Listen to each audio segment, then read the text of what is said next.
Gambeson. The gambeson is the foundational layer of body armor in the Western world, a thick padded garment made from quilted linen, wool or canvas stuffed with cotton, horsehair, or scrap cloth. Documented use dates to at least the 11th century in Europe, though similar quilted armor appeared earlier in Persian, Mongol, and Aztec armies. A standard medieval gambeson contained between 18 and 30 layers of linen sewn into vertical channels and stuffed dense enough to absorb blunt impact and slow penetration. The garment was tested by being struck with arrows, swords, and axes, and cheaper troops often wore nothing else into battle because steel armor cost more than a year of wages.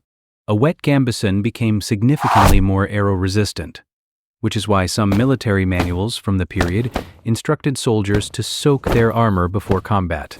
Even after plate armor became dominant, the gambeson remained underneath as the absorption layer because metal alone transmitted impact directly to bone. Modern reproductions weigh between 4 and 8 kilograms and remain functionally effective against arrows, knives, and low-velocity projectiles, which is why some prison guards in low-security regions still issue padded versions today. The gambeson is the only armor on this list that stops blunt force more effectively than blades.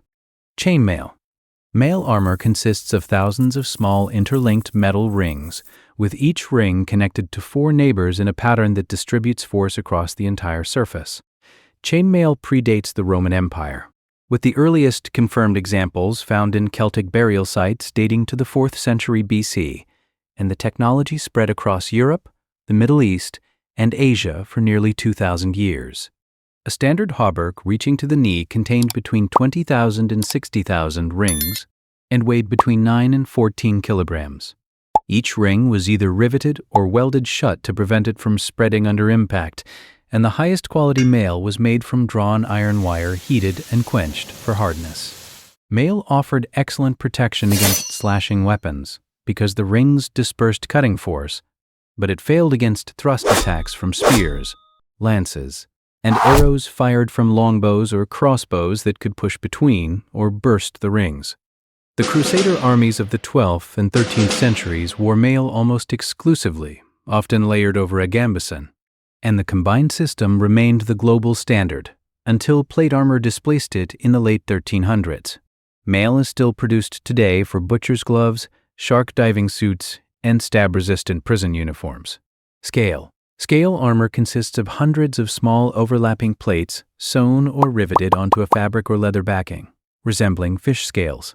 The design dates to at least 1500 BC in Egypt, with extensive use in the Roman Empire, Byzantine cataphracts, and Chinese Han Dynasty cavalry. Each scale was typically made from bronze, iron, or hardened leather, and the overlap meant that any incoming strike hit at least 2 plates simultaneously, with the upper scale absorbing initial impact and transferring residual force to the one below. A typical scale shirt weighed between 10 and 16 kilograms and was usually constructed from 200 to 600 individual plates. The principal weakness of scale armor was the upward thrust. A blade pushed up under the overlap could slip between the plates and reach the body underneath, which is why scale armor was almost always combined with mail on the throat, armpits, and inner thighs. Scale fell out of European use by the 14th century but remained popular in Tibet, Mongolia, and Korea well into the 1800s. Modern interpretations exist in the polyethylene scale armor used by some private military contractors as a lightweight ballistic supplement. Lamellar. Lamellar is structurally similar to scale armor, but reverses the assembly logic. Instead of plates sewn onto a backing, the plates are laced directly to each other through small holes, producing a self-supporting lattice with no fabric base. The construction emerged in the steppe cultures of Central Asia around the 8th century BC and became the dominant armor system across the Mongol, Tibetan, Japanese, and Byzantine militaries. Each lamella was typically a small rectangular plate of iron, hardened leather, or even baleen whalebone in Inuit variants, drilled with 8 to 12 lacing holes. The Mongol Empire perfected lamellar production at industrial scale during the 13th century, equipping cavalry with armor that weighed only 6 to 9 kilograms while resisting most arrows and sword strikes. The system flexed naturally with body movement, allowing horsemen to draw a bow at full extension without restriction. Japanese oyuroi lamellar, used by samurai from the 10th to the 16th century, remains one of the most ornate armor traditions in history, with each set requiring up to 2,000 individual lacquered plates and over a year of master craftsmanship to assemble. Lamellar was eventually displaced by plate armor in Europe and matchlock firearms in Asia, but it remains the most labor-intensive armor system ever produced. Plate. Plate armor refers to large solid sheets of metal shaped to cover entire body sections, and it represents the apex of pre-firearm personal protection. Full plate armor evolved in Europe between 1380 and 1450, as armorers in Milan, Augsburg, and Nuremberg developed techniques to forge and shape large curved sections of steel. A complete harness weighed between 20 and 25 kilograms distributed across the body, and a properly made suit allowed the wearer to run, jump, mount a horse, and even do somersaults despite popular myths to the contrary. The curved geometry of plate caused incoming blades and arrows to deflect rather than penetrate, and the surface hardness of high-carbon steel could shatter inferior weapons on contact. Each suit was custom-fitted to its wearer like a tailored garment, with tournament armor weighing up to 50 kilograms and battlefield armor optimized for mobility. The system began to fail against the introduction of arquebuses and muskets in the 1500s, when bullets fired at close range could punch through even hardened breastplates. By 1700, full plate had been reduced to the kris, chest and back plates only, worn by heavy cavalry units, a tradition that persisted in some armies until the First World War. Brigandine. Brigandine armor is a hybrid system that emerged in the late 14th century as a transitional design between mail and full plate. The construction consists of a heavy fabric or leather garment lined on the inside with hundreds of small steel plates, each riveted in place from the outside with visible round head rivets. That became a defining aesthetic feature.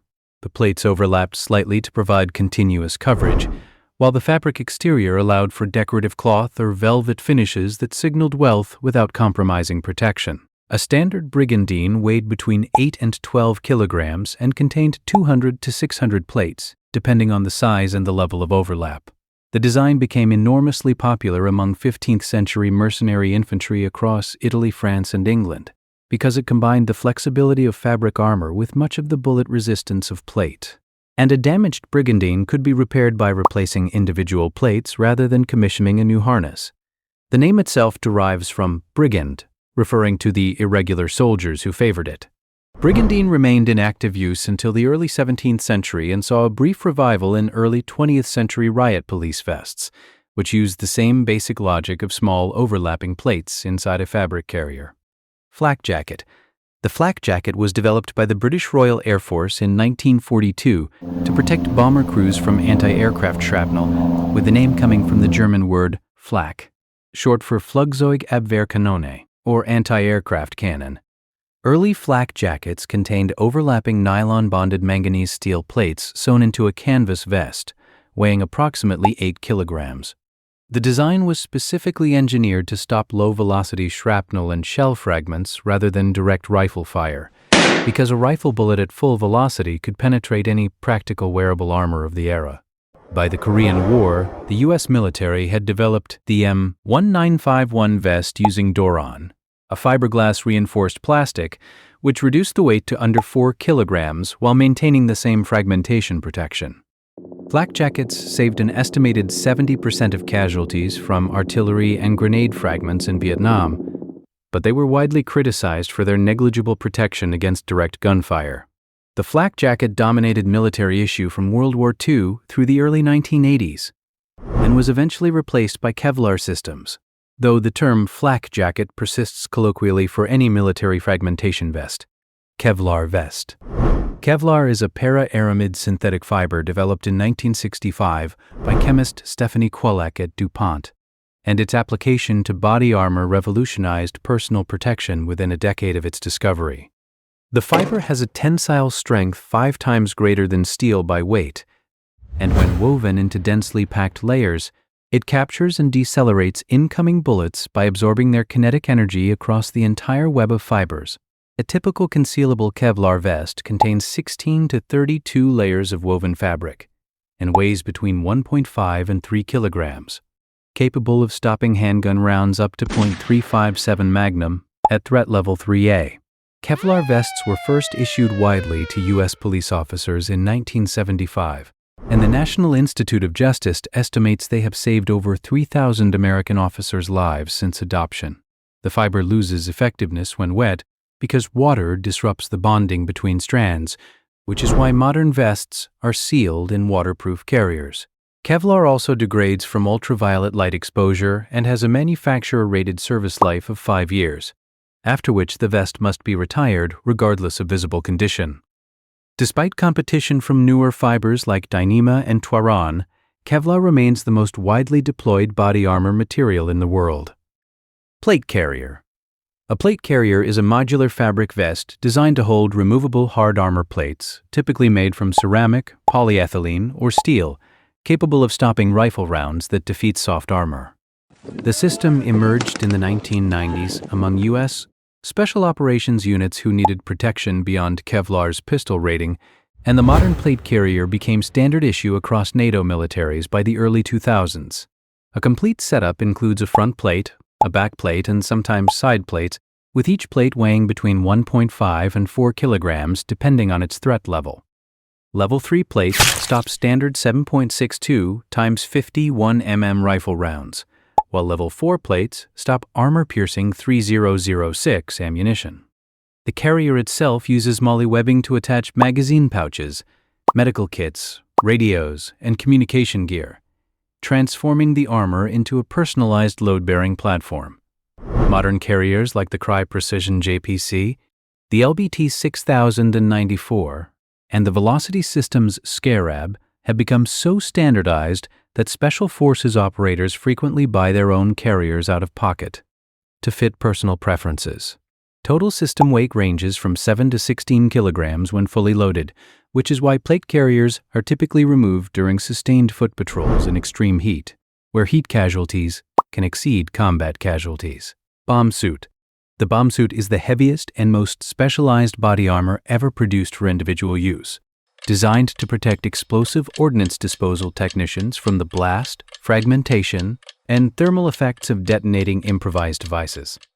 A complete end-of-day suit weighs between 35 and 40 kilograms and consists of overlapping layers of Kevlar, foam, ballistic nylon, and rigid plates that cover the chest, abdomen, groin, throat, arms, and legs in graduated thicknesses. The chest plate alone can be up to 30 millimeters thick and is engineered to absorb the overpressure wave of a close-range detonation. The helmet includes a fan-driven cooling system, a heads-up display, and a polycarbonate visor rated to stop 9 mm rounds and high-velocity fragments. The hands remain unprotected because no glove design can preserve the dexterity required for diffusing devices, which means every end-of-day technician accepts that an unsuccessful diffusal will likely cost them their hands first. The suits are issued by manufacturers such as MedEng and NP Aerospace, and a single complete unit costs between $20,000 and $30,000 US.